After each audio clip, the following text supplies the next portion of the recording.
মিশরের সাথে ইসরায়েলের যুদ্ধটি অনাকাঙ্ক্ষিত ছিল, কেউই বুঝতে পারেনি। সবাই ভেবেছে ইসরায়েল তো প্যালেস্টাইনের সাথে যুদ্ধ করছে, তাহলে মিশরের সাথে কেন যুদ্ধ হবে। বিশেষ করে মিশর আমেরিকার মিত্র, সৌদি আরবও আমেরিকার মিত্র। মূলত আমেরিকা মধ্যপ্রাচ্যে এই মুসলিম দেশগুলোকে যেভাবে চালায় ওরা সেভাবে চলে, অর্থাৎ ওদের পুরো নিবেদন আমেরিকা নির্ভর। আমেরিকা ওদের উঠতে বসলে ওঠে, বসতে বসলে বসে।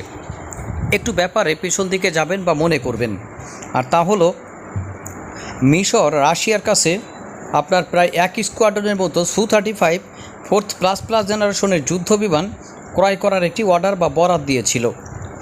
রাশিয়া সেই যুদ্ধবিমানগুলো নির্মাণের পর যখন মিশরের কাছে হস্তান্তর করতে যাবে, তখন আমেরিকার বাধার কারণে মিশর এই যুদ্ধবিমানগুলো ক্রয় করতে পারেনি। একেবারে ফুললি কমপ্লিট এই যুদ্ধবিমানগুলো মূলত রাশিয়া মিশরকে দিয়ে বা মিশরকে দেওয়ার জন্য বানিয়েছিল। পরবর্তীতে মিশর এই যুদ্ধবিমানগুলো আমেরিকার চাপে ক্রয় করতে না পারার কারণে বন্ধুরা সেই যুদ্ধবিমানগুলো ইরানের কাছে হস্তান্তরের সিদ্ধান্ত নেয় রাশিয়া। কিন্তু চরম রকমের বাধার কারণে আমেরিকা এই মিশরের উপর এতটা প্রভাব বিস্তার করে, তাদের অর্থনৈতিক সহায়তা এবং সামগ্রিক বিষয়গুলো এতটা নতজানু পররাষ্ট্রনীতির মাধ্যমে নির্ধারিত হয় যে আমেরিকা যাই বলে মিশরকে তাই করতে হবে। বন্ধুরা, এই ধরনের পররাষ্ট্রনীতির কারণে নিজেরা তো পস্তাচ্ছেই, এবং এক টাইমে দেখবেন যে ইসরায়েল এই মিশরের উপরে ছড়ি ঘোরাবে শুধুমাত্র ইসরায়েলকে সঠিক বা ঠিক পথে রাখার জন্য। ইসরায়েলের দখলদারিত্ব এবং এই দেশটির যে কোনো অপরাধ এবং এই অপরাধের প্রতি তো জিরো টলারেন্স নাই।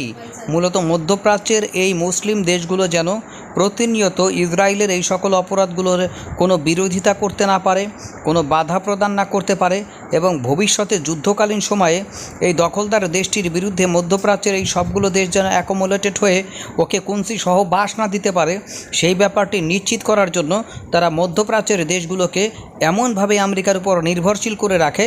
মূলত মধ্যপ্রাচ্যের এই দেশগুলো নিজেদের সুবিধার জন্য নয়, তাদের অর্থনৈতিক স্বার্থের জন্য নয়, তাদের কূটনৈতিক স্বার্থের জন্য নয়, তাদের সামরিক স্বার্থের জন্য নয়, এই সব কিছুই আমেরিকা করে শুধুমাত্র তাদের দেশ, তাদের প্রভুত্ব কায়েমকারী একটি দেশ, সেই দখলদার দেশটিকে খুশি রাখার জন্য, সেই দেশটির নিরাপত্তা যে কোনো অবস্থায় ঠিক রাখার জন্য।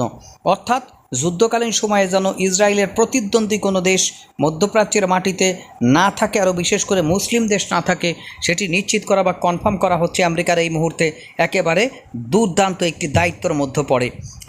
আর সেটি নিশ্চিত করতে গিয়ে মূলত মধ্যপ্রাচ্যের সবগুলো মুসলিম রাষ্ট্রকে একেবারে হিজড়া বানিয়ে রাখাই হচ্ছে আমেরিকার অন্যতম দায়িত্ব। নিজেদের কোনো পররাষ্ট্রনীতি নাই, নিজেদের কোনো সামরিক নীতি নাই, নিজেদের কোনো অর্থনীতি নাই, নিজেরা ভোগবিলাস মত্ত থাকে, আর ইউরোপ আমেরিকার ডলার এবং ইউরোর মাধ্যমে নিজেরা বিভিন্ন সময় গাড়ি বাড়ি এবং আরও অনেক বিষয় নিয়ে তারা ব্যস্ত থাকে। আর জ্ঞান বিজ্ঞান এবং অন্য যে সকল বিষয়গুলো লাগে বিশ্বের বিভিন্ন অঞ্চল থেকে তারা শুধু ক্রয় করে এবং তার মূল্য পরিশোধ করে। নিজেদের উদ্ভাবনী চিন্তা শক্তি বলতে এই মধ্যপ্রাচ্যের দেশগুলোর কিছুই নাই।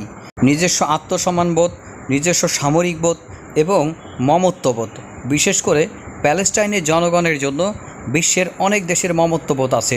নতুন একটি লেটেস্ট সংবাদ আপনাদের দেই, আর সেই লেটেস্ট সংবাদটি হলে ব্রাজিল বন্ধুরা গাজার অভ্যন্তরে এবং রাফায় গণহত্যা পরিচালনার দায়ে তারা তাদের রাষ্ট্রদূত উড্র করেছে দখলদার দেশের অভ্যন্তরভাগ থেকে। ব্রাজিল, সাউথ আফ্রিকা, মধ্যপ্রাচ্যের আরও অনেকগুলো দেশ, এমনকি ইউরোপের দেশ যতটা সিম্প্যাথি এবং ইসরায়েলের প্রতি যতটা তারা কঠোর মনোভাব প্রদর্শন করে, আমাদের মধ্যপ্রাচ্যের মুসলিম দেশগুলোর প্রতি ন্যূনতম এমন ধরনের কঠোর মনোভাব তো বাড়ির কাছে থাক। মধ্যপ্রাচ্যের প্যালেস্টাইনের যে সকল অঞ্চলে মুসলিমরা প্রতিনিয়ত মারা যাচ্ছে, নিগৃহীত হচ্ছে, তাদের জন্য এদের কোনো সিম্প্যাথি আছে এমন কোনো নিদর্শন আমি এখনও পর্যন্ত দেখতে পাইনি।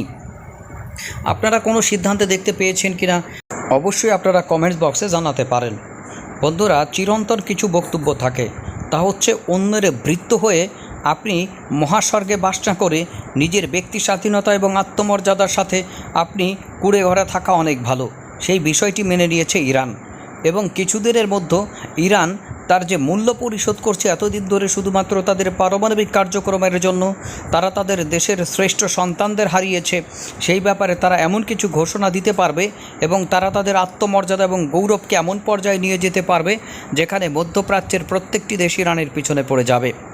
বন্ধুরা, আপনারা জানেন যে রাফায় যখন ইসরায়েলি ট্যাঙ্ক প্রবেশ করে, রাফা ক্রসিং এর পূর্বে নিয়ন্ত্রণ ছিল বন্ধুরা প্যালেস্টাইনদের হাতে, এবং ওপাশে ছিল অবশ্যই মিশর।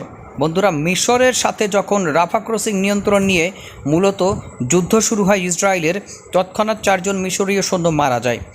বন্ধুরা, আব্দুল ফাত্তাহ আল সিসির এমন কোনো ওয়ে নাই যে তারা এর কোনো প্রতিশোধ নিতে পারবে।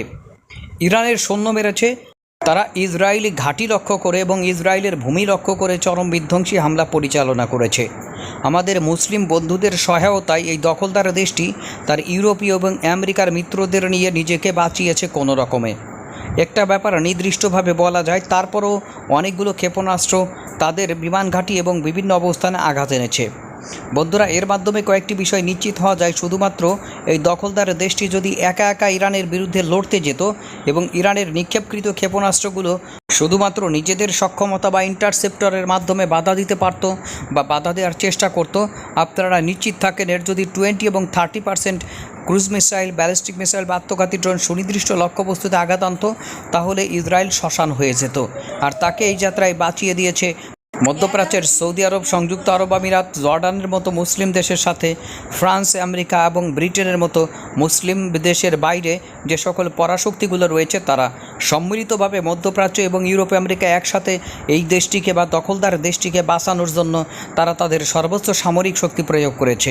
বন্ধুরা, ধারণা করা হয় 200-এর উপরে বিমান এক্ষেত্রে অংশ নিয়েছে এই ক্ষেপণাস্ত্রগুলোকে শুটডাউন করার জন্য। তারপরও তারা পরিপূর্ণভাবে সফল নয়।